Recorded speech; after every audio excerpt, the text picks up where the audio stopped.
నమస్తే అండి అందరికీ. నేను మీ మాధవి కృష్ణ.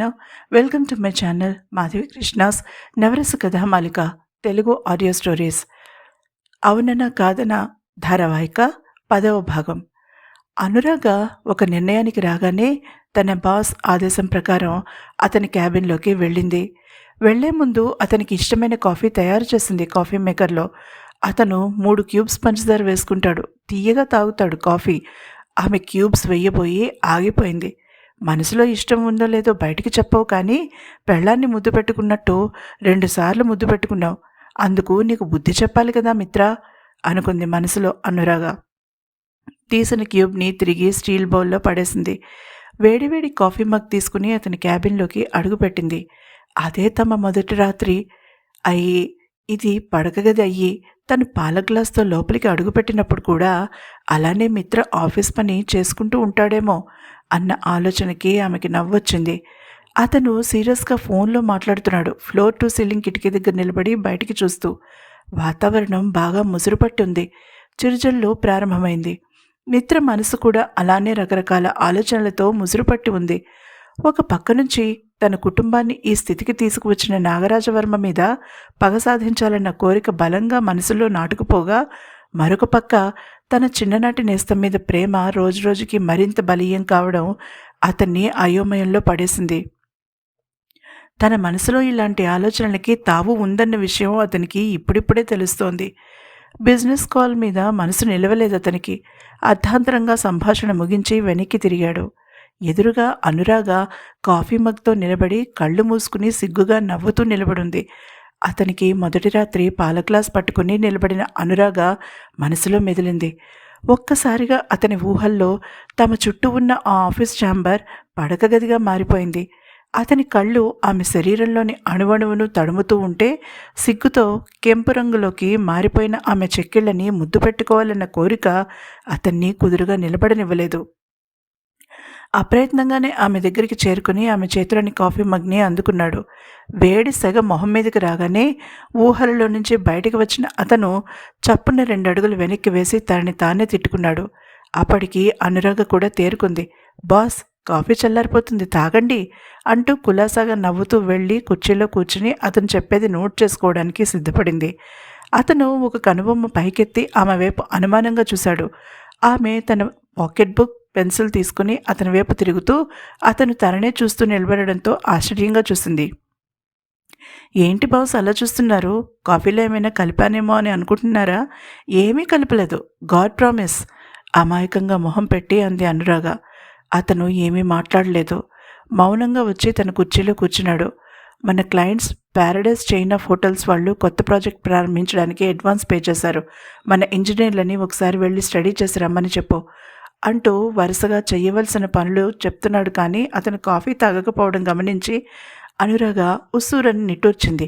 ఈ మిత్రకి మొదటి 5 సెన్స్లు సరిగ్గా పనిచేయకపోయినా 6th సెన్స్ మాత్రం బాగా పనిచేస్తుందా ఏంటి అనుకుంది మనసులో అనురాగ టెన్షన్గా. అతను తననే పరీక్షగా చూస్తూ ఉండడంతో పెదాలు ముడిచి తల వంచుకుంది. అంతవరకు ఆమె పెదవుల మీద నాట్యం చేసిన నవ్వు మాయమై మొహం ముడుచుకుపోవడం గమనించిన మిత్ర చిన్నగా నవ్వుకున్నాడు. తన అనుమానం సరైనదే. ఆమె ఈ కాఫీతో ఏదో చేసిందని అర్థమైపోయింది అతనికి. కానీ ఆమె అలా మొహం ముడుచుకుంటే చూడబుద్ధి కాలేదు అతనికి.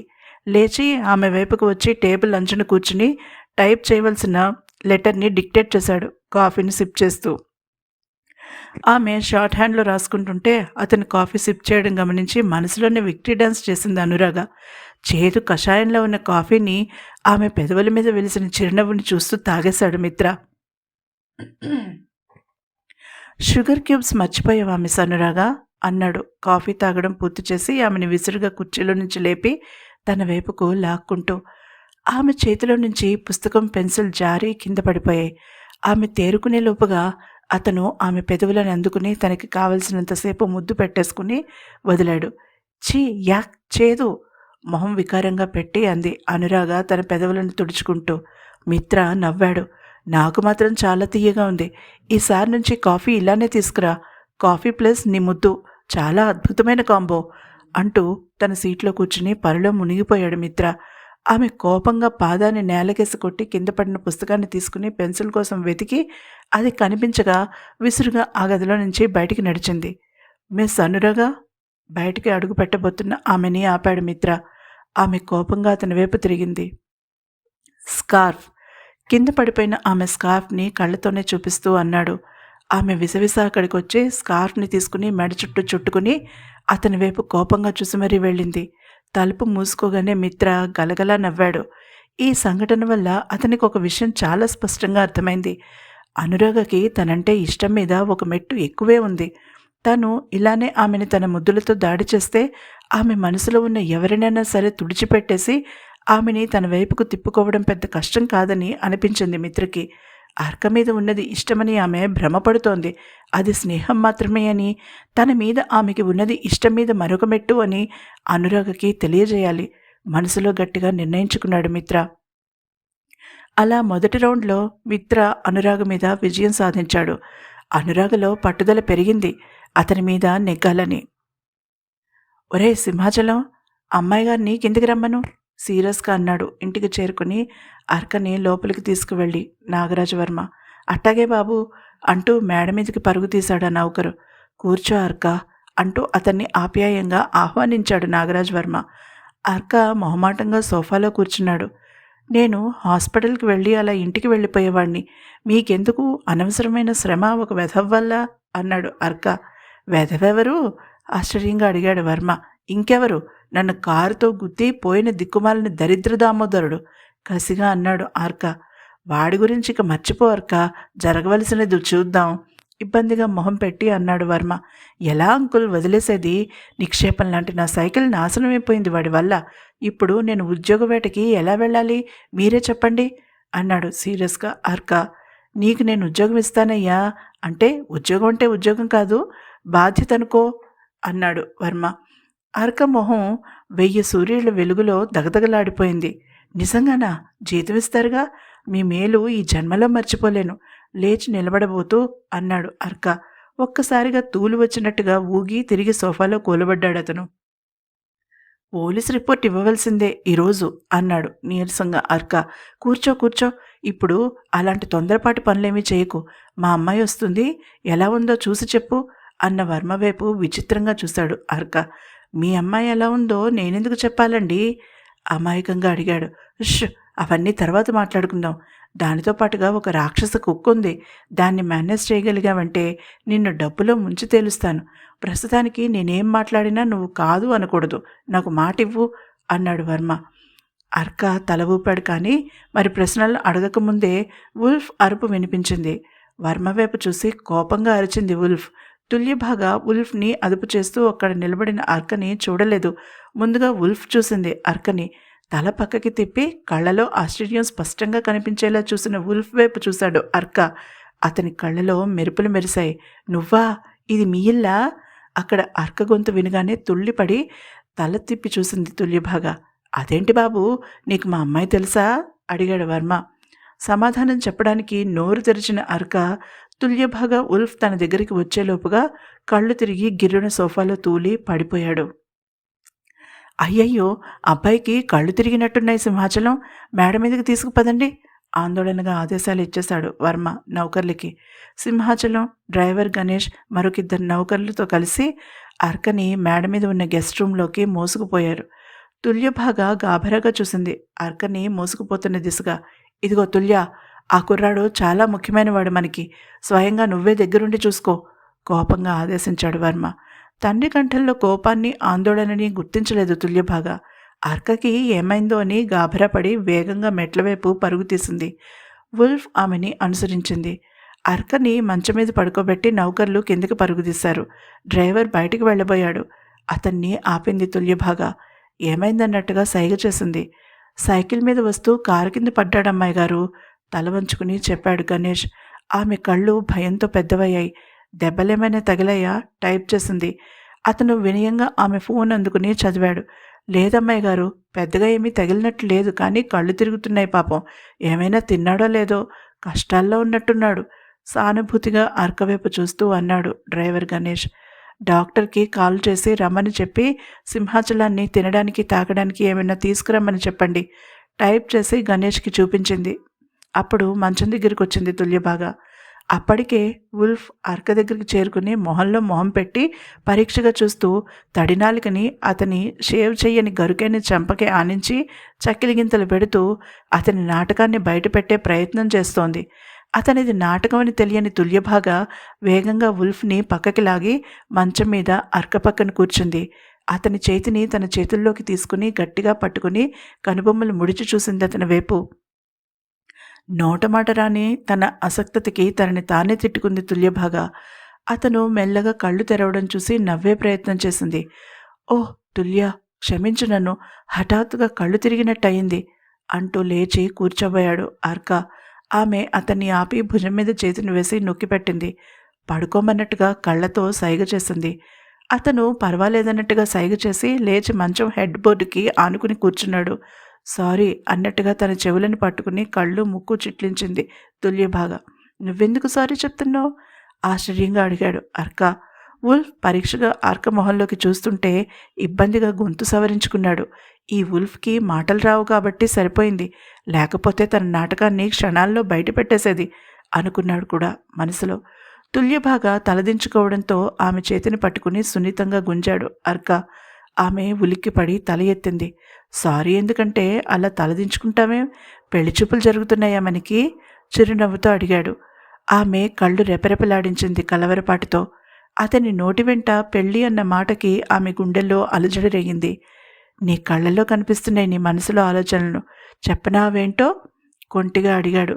మధ్యాహ్నం పెళ్ళికొడుకు ఆమెని అన్న మాటలు అతని చెవిలో ఇంకా గింగురుమంటున్నాయి.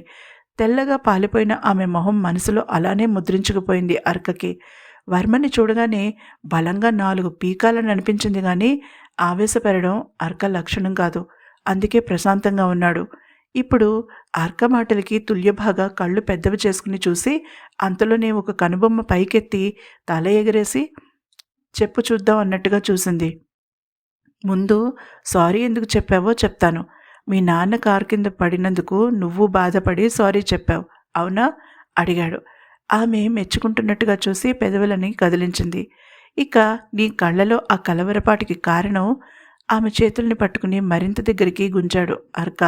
ఆమె ఊపిరి బిగపట్టి అతని మీద వాలింది. మనిద్దరికీ పెళ్లి చూపులంటే ఎలా ఉంటుంది అన్న ఆలోచన నిన్ను కలవరపెట్టింది, అవునా? కనుబొమ్మలు ఎగరేసి అడిగాడు అర్క. ఆమె పెదవుల మీద అందమైన చిరునవ్వు ప్రత్యక్షమైంది. చూసావా, నీ కళ్ళు ఎంత అందంగా భావాలని పలికిస్తాయో అన్నాడు నవ్వుతూ అర్క. ఆమె నవ్వి అతని నుంచి దూరం జరిగేలోపుగా మరింత దగ్గరికి లాక్కున్నాడు ఆమెని అర్క. వుల్ఫ్ సహనం నశించిపోయింది. చిన్నగా అరిచి తన భారీ శరీరాన్ని అతి చాకచక్యంగా వాళ్ళిద్దరి మధ్యలోకి దూర్చేసి తుల్య పెదవుల కోసం ఆశగా ఎదురుచూస్తున్న అర్క మొహం మీద తన నాలిక పెట్టింది. ఆచ్ అంటూ మొహం పక్కకి తిప్పుకున్నాడు అర్క. తుల్య పగలబడి నవ్వింది నిశ్శబ్దంగా. అంతలో నౌకర్లతో పాటుగా వర్మ కూడా లోపలికి అడుగుపెట్టి అర్క మీద తన బరువంతా పెట్టి నాకే ప్రయత్నం చేస్తున్న రాక్షస కుక్క వైపు అమితాశ్చర్యంగా చూశాడు. అంతకు కొన్ని గంటల ముందు, మిత్ర, సాయంత్రం హాస్పిటల్కి వెళ్ళాలన్నావు, నేను చూసుకుంటాను, నువ్వు బయలుదేరతావా అడిగాడు ప్రభాకర్. హా అంకుల్, అనురాగ్ని తీసుకుని వెళ్తాను, మీరొక్కరూ మేనేజ్ చేయగలరు ఆఫీస్ని? లేచి నిలబడుతూ అడిగాడు.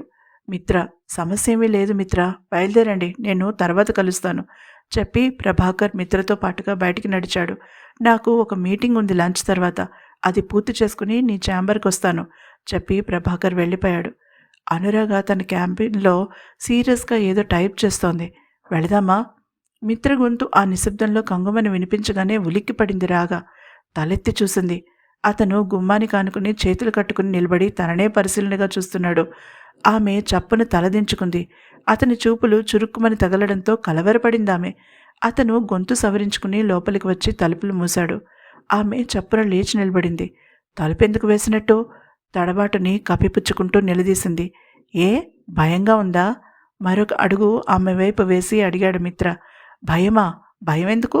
భుజాలు తడుముకుంటూ టేబుల్ ముందుకు వచ్చింది. అది నువ్వు చెప్పాలి, ఎందుకంటే నీకు భయం వేస్తే కళ్ళలో కళ్ళు పెట్టి చూడవు అన్నాడు నవ్వుతూ మిత్ర.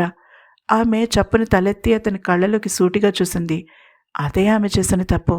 అతని చూపులు ఎంత ఇంటెన్స్గా ఉన్నాయంటే వాడి బాండం మొనగుచ్చుకున్నట్టుగా అనిపించింది. చూపు తిప్పుకోలేకపోయింది. గుండె చప్పుడు కంచుగంట మోగుతూ వినిపిస్తూ ఉంటే గుటక మింగింది. అతను మెల్లగా ఆమె దగ్గరికి వచ్చి ఆమె మీదకి ఒరిగాడు. ఆకలిగా ఉంది. ఎక్కడైనా ఏదైనా తినేసి అప్పుడు వెళుదాం.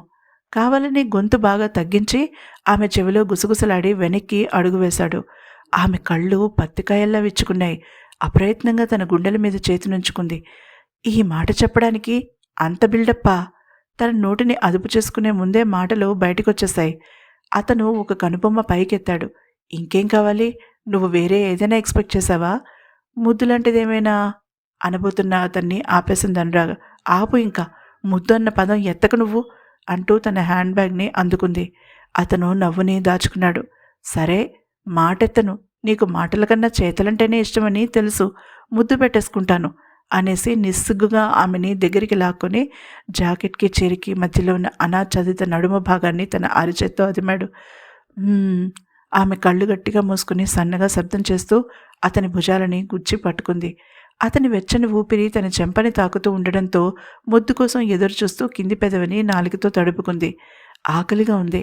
నిన్ను తినేసినా తినేస్తాను, ఇప్పుడొద్దు అంటూ ఆమెకి దూరం జరిగి అసలేమీ జరగనట్టుగా తలుపు తీసుకుని బయటికి నడిచాడు మిత్ర.